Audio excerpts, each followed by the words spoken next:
kita kan terutama mohon maaf di ajaran Islam ya ataupun Injil itu juga diajarkan bahwa kita disuruh mengimani bahwa nabi itu jumlahnya kan ribuan. Nah, tapi di kitab-kitab yang kita pelajari itu kenapa nabi itu semuanya dari Timur Tengah? Kok nggak ada yang dari Jawa misal kayak gitu, Pak? Atau semua nabi itu memang kalau gitu kan Tuhan nggak adil, Pak? Kenapa kok harus dari Timur Tengah? Kok nggak dari Jepang misal atau dari Madura misal? Ya begini Mas, nabi itu kan bahasa Arab. Ya kan, sama dengan Rasul itu bahasa Arab. Ya, sehingga orang yang mengatakan nabi dari Timur Tengah ya karena nabi itu sendiri dari bahasa Arab. Tapi kalau esensi itu nabi dalam pengertiannya secara esensial itu nabi, bukan bentuk kata nabi. Ya, nabi itu apa sih? Orang yang bisa nerima WC dari Tuhannya. Ya, kalau dari sana disebut orang bisa nerima wahyu. Kalau dari bahasa Jawa kan nerima WC. Ya itu kan sama saja, ya kan? Orang yang bisa nerima wahyu, orang yang bisa nerima WC, ya itu sama saja. Ya. Nah, itulah nabi. Tetapi budaya itu menempatkan ya manusia itu yang menjadi nabi itu berbeda cara untuk mendidik umatnya. Di Timur Tengah ya karena budayanya itu budaya yang secara geografis, secara hunian itu adalah ekstrim. Jadi perlu sosok-sosok yang harus berani menunjukkan dirinya itu nabi. Ya.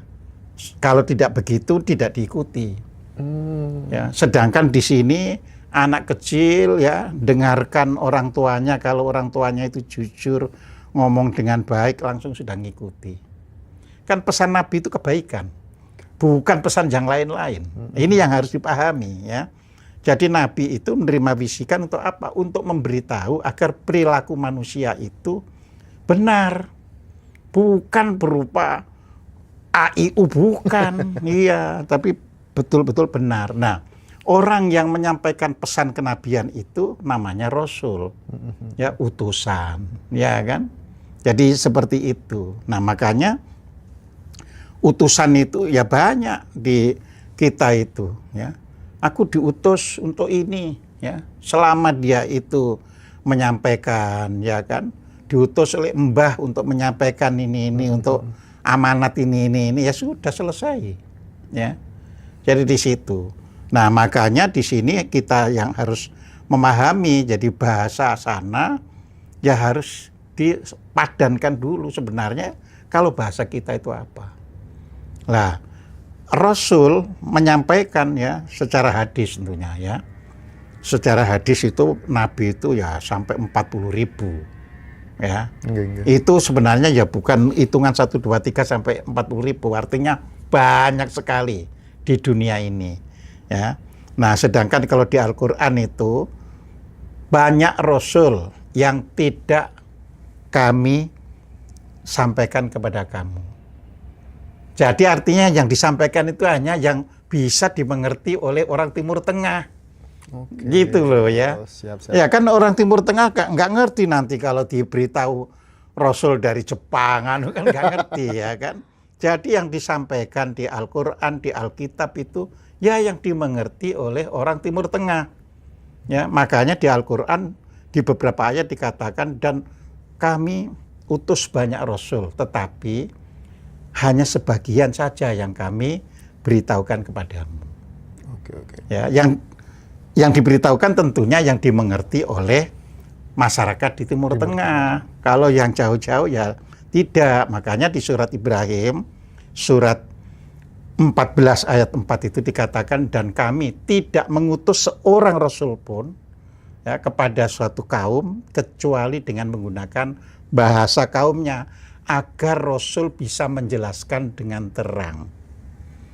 Nah coba kan, kalau rasul Jawa terus datang ke Arab kan nggak bisa menjelaskan dengan terang. Jadi di situ sesuai kultur yang ada. Sesuai dengan kultur yang ada, ya kan? Ini yang harus dipahami gitu loh. Tapi memang kita juga harus paham itu tadi kan Dajjal ini ada di dunia. Ya, dia itu Jangan sampai orang Indonesia ini bangun. Jangan sampai orang Indonesia ini bangkit. Ya, harus dibuat tidak bangkit. Dinina-bobokkan ya. Nah, dinina-bobokkan, ya. Jadi didoktrin ini itu, ya. Sehingga kitab yang sebenarnya itu pengajaran petunjuk yang baik menjadi tidak halus, tidak lembut, ya, menjadi keras. Kaku gitu. Kaku. Nah, jadi seperti itu gitu loh. Oke. Soalnya saya sendiri belajar dari Buddha, ya. Saya mempelajari siapa itu Buddha. Ciri-ciri Buddha ini kok sama ya, mirip-mirip dengan nabi-nabi yang saya pelajari. Jangan-jangan salah satu dari mereka adalah Buddha itu atau seperti apa gitu loh. Oh iya, makanya ada yang mengatakan kalau kita belajar tafsir, ya kan, Siddhartha Gautama itu ada yang menyebutkan bahwa itulah Nabi Zulkifli. Oh. Jadi Zulkifli itu, ini orang ahli tafsir ya. Ahli tafsir. Ahli tafsir. Jadi Zulkifli, bahasa Arabnya kan bukan Zul, tapi Zulkifli. Okay. Zul itu pemilik. Kifli itu dari kependekan dari Kapilawastu. Jadi pemilik Kapilawastu. Dan itu Siddhartha Gautama. Jadi seperti itu kalau ngaji tafsir gitu loh ya. Oke, Pak Kojim, balik nih kita ke Timur Tengah.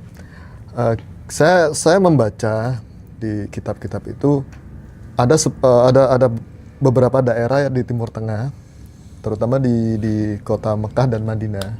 Nah, ini dua kota ini itu tertulis bahwasannya orang selain Muslim itu dilarang masuk ke sana. Nah, ini menjadi pertanyaan besar di benak pikiran saya. Kenapa? Wong kita juga sama-sama makhluk, sama-sama manusia.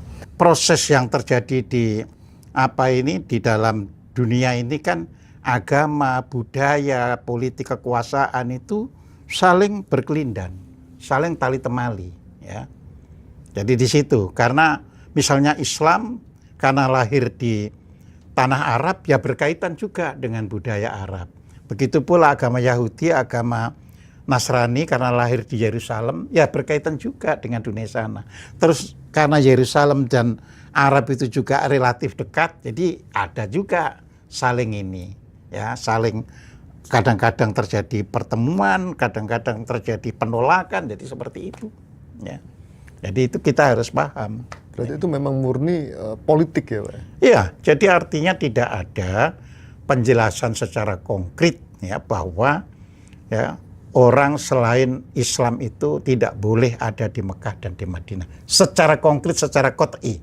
Ya, kalau ada itu penafsiran. Tafsir ya. Tafsir. Kita harus bisa membedakan tafsir sama real di ayat itu. Ya.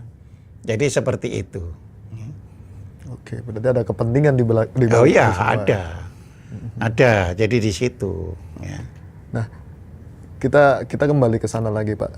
Dalam ajaran Islam, Kristen ataupun Katolik, itu mereka kan tidak mempercayai adanya yang namanya reinkarnasi.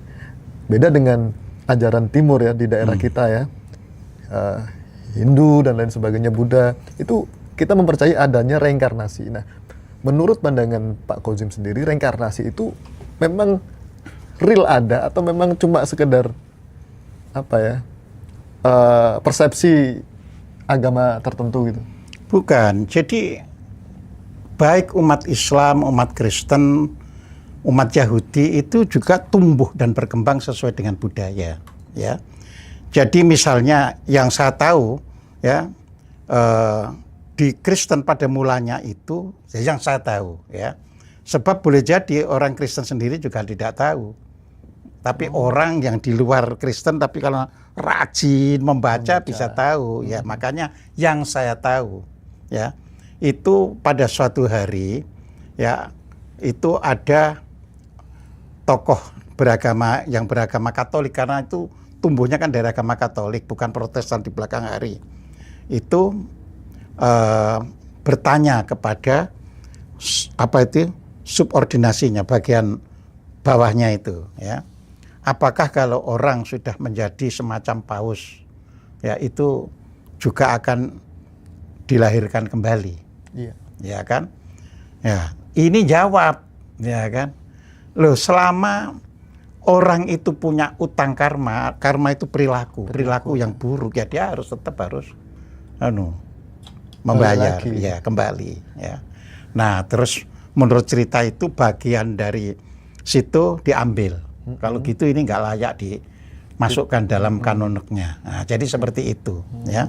Di Islam, ya itu ada pertanyaan dari antara imam-imam itu. Ya, saya punya bukunya soalnya. Jadi mempertanyakan masalah reinkarnasi atau kelahiran kembali itu, ya di Islam. Ya. Jadi di situ di zaman apa itu, misalnya Imam Ghazali, ya itu juga antar filosofi Islam, filosofi itu saling bertanya. Cuma berbeda apa itu caranya. Jadi kalau dulu imam-imam itu begini, ya. Kalau manusia itu dilahirkan kembali, bagaimana caranya Islam mempersingkat kelahiran kembali itu supaya tidak berulang-ulang itu. Nah, jadi nggak ada, bukan begitu, ya kan? Ya, sama di Al-Qur'an misalnya kan dikatakan kan pada surat 11 ayat 15, ya. Itu ditegaskan, ya. Jadi bahwa ya, barang siapa yang menghendaki kehidupan dunia dan perhiasannya, ya, niscaya kami penuhi. Lah, artinya orang yang menghendaki kepengen beli mobil akan dipenuhi. Tapi kan kalau ayat itu dimaknai tidak ada reinkarnasi kan nggak bisa terpenuhi. Nggak bisa terpenuhi. Iya, ya Harus kan? melalui reinkarnasi dulu. Lah iya kan? Jadi di situ, ya. Jadi dan tidak dirugikan sedikit pun. Ya, ayatnya ada. Cuma mau nggak membaca ayat itu dengan tenang, begitu. Itu jelas. Barang siapa yang menghendaki kehidupan dunia dan perhiasannya, niscaya kami penuhi dan tidak dirugikan sedikit pun. Oke. Ya, itu satu. Ya kan? Terus misalnya pada surat Al-Ghafir, surat 40 ayat 60. Ud'uni astajib lakum, ya. Berdoalah kepadaku, pasti aku kabulkan. Loh, tapi sekarang banyak orang berdoa nggak dikabulkan hari ini. Apa Tuhan salah janji? Nah ini kan perlu, oh iya dikabulkan itu kan kamu berproses. Ya. Iya. Nah berprosesnya itu misalnya disebutkan pada surat Al-A'raf, surat 7 ayat 25. Dari bumi itulah kamu dihidupkan, di bumi itulah kamu dimatikan, dan dari bumi itu pula kamu akan dibangkitkan, dikeluarkan. Ya. Iya, dikeluarkan. Jadi menggunakan kata yukhrajun, ya. Kalau kamu berarti tukhrajun, ya. Jadi jelas di situ, ya. Artinya nggak kemana-mana, ya. Kemudian, ya kecuali tadi sudah lunas, kan ini masih ada Sangkutan, kan, ya. Kalau sudah lunas ya enggak, kan gitu kan. Terus misalnya pada surat An-Nahl, surat 16 ayat 78, ya kan. Dikatakan di situ bahwa kamu dikeluarkan. Nah dengan kata juga yukhrajun, khoroja, sama kata-katanya.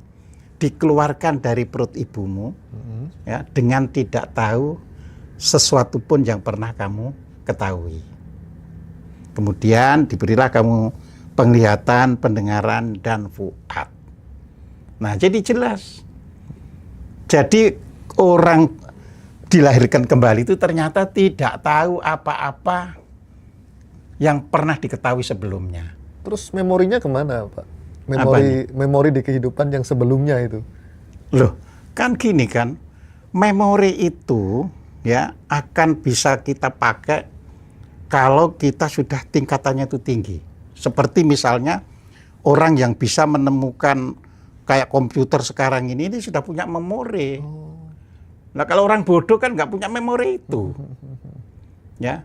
Sehingga ketika lahir dia memang tidak tahu apapun, tapi begitu sudah tumbuh langsung dia terbuka.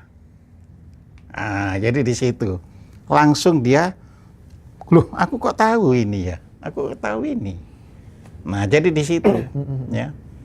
Jadi disitulah Jadi kalau tidak ada reinkarnasi, tidak pernah ada orang bisa membuat mobil. Tidak akan ada orang bisa membuat kamera dan sebagainya, karena nggak ada memori sama sekali. Siap, Nah, siap, gitu loh ya. Jadi kelahiran kembali itu berkaitan dengan kemajuan zaman itu sendiri. Jadi menolak adanya kelahiran kembali berarti menolak adanya segala teknologi peralatan dan sebagainya itu. Ya. Karena kan kalau nggak ada memori sama sekali, nol lagi seperti itu. Gitu loh. Jadi orang itu, saya pernah bahas di sini 7 lapis kesadaran. Ya, kalau kesadarannya itu baru sampai emosi, ya tidak punya memori untuk membuat apa-apa. Ya.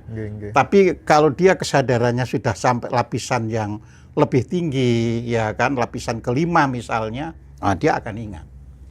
Ya. Jadi seperti itu. Ya.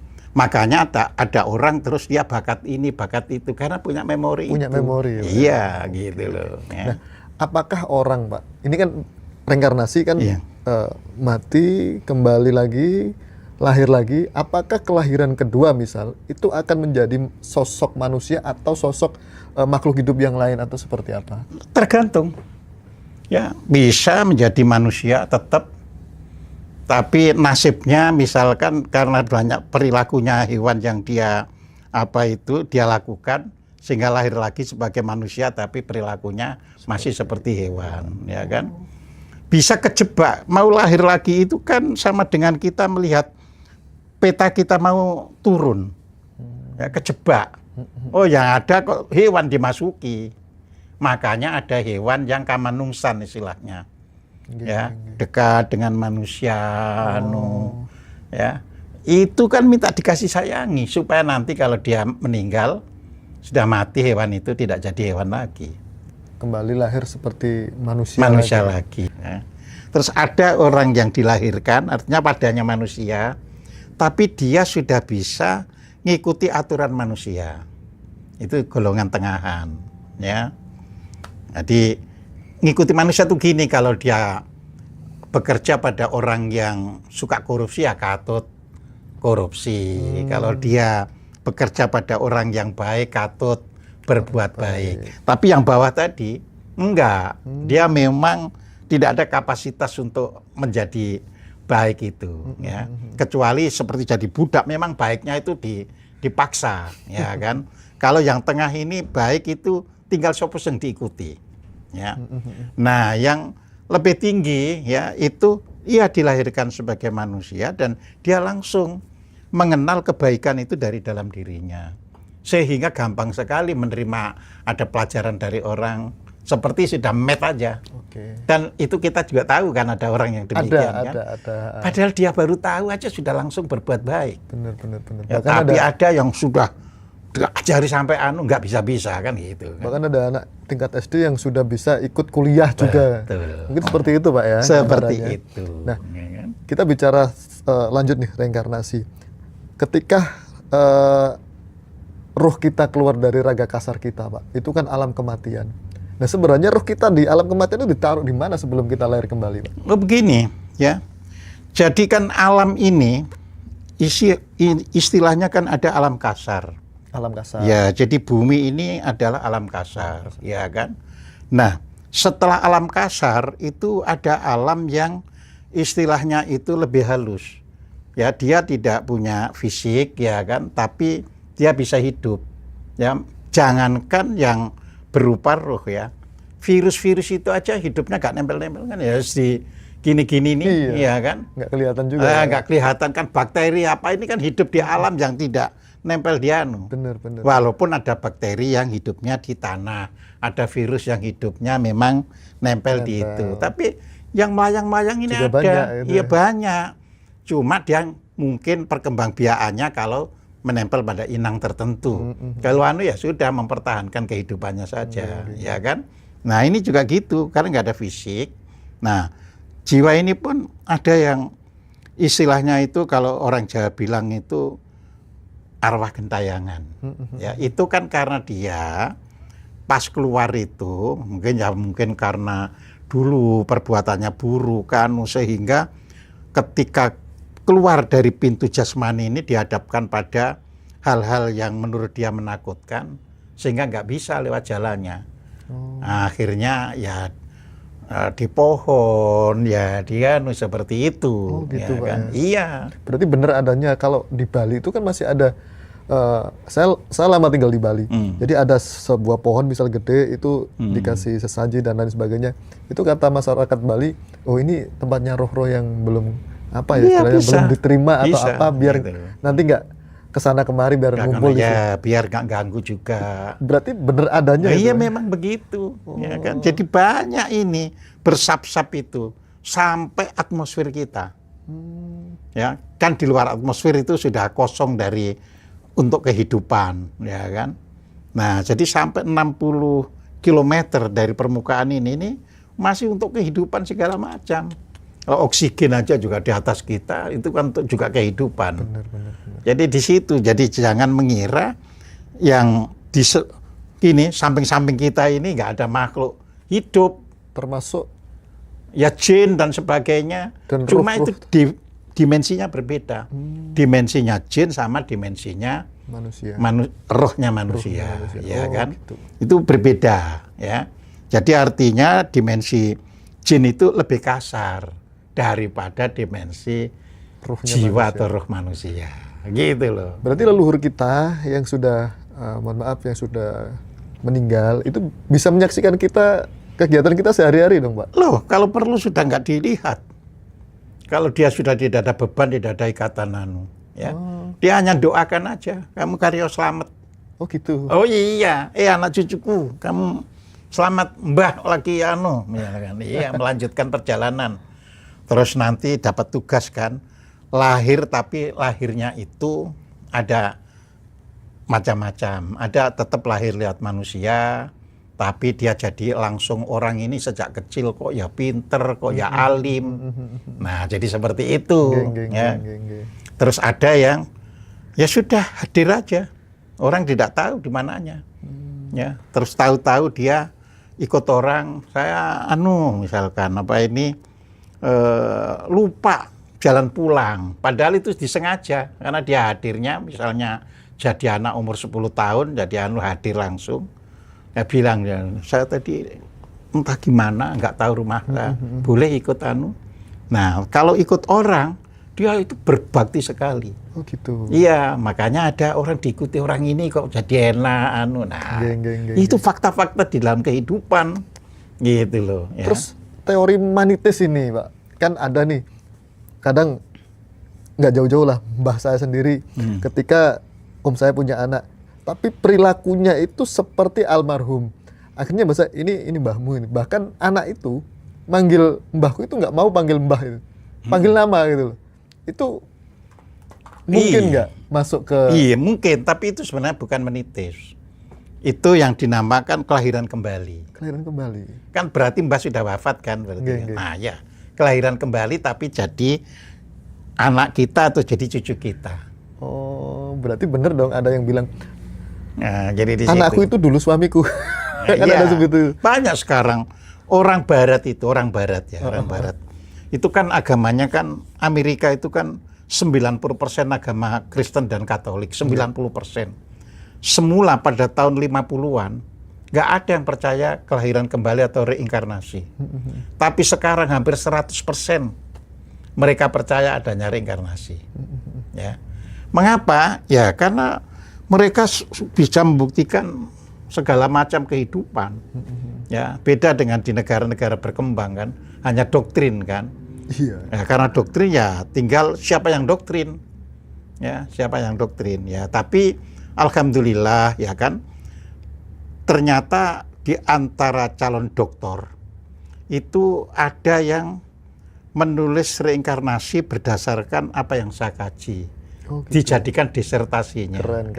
Ya, beliau sekarang jadi dosen di UIN Surabaya.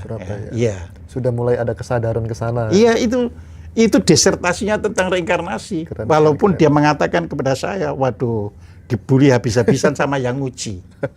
Tapi karena ini berdasarkan ilmiah. Ilmiah. Jadi nggak diluluskan. Bener. Ya, walaupun dosennya itu, tapi kami nggak, ya nggak apa-apa, tapi yang penting dalil-dalil yang disuguhkan ini gimana? Ya lulus Anda katanya. Benar.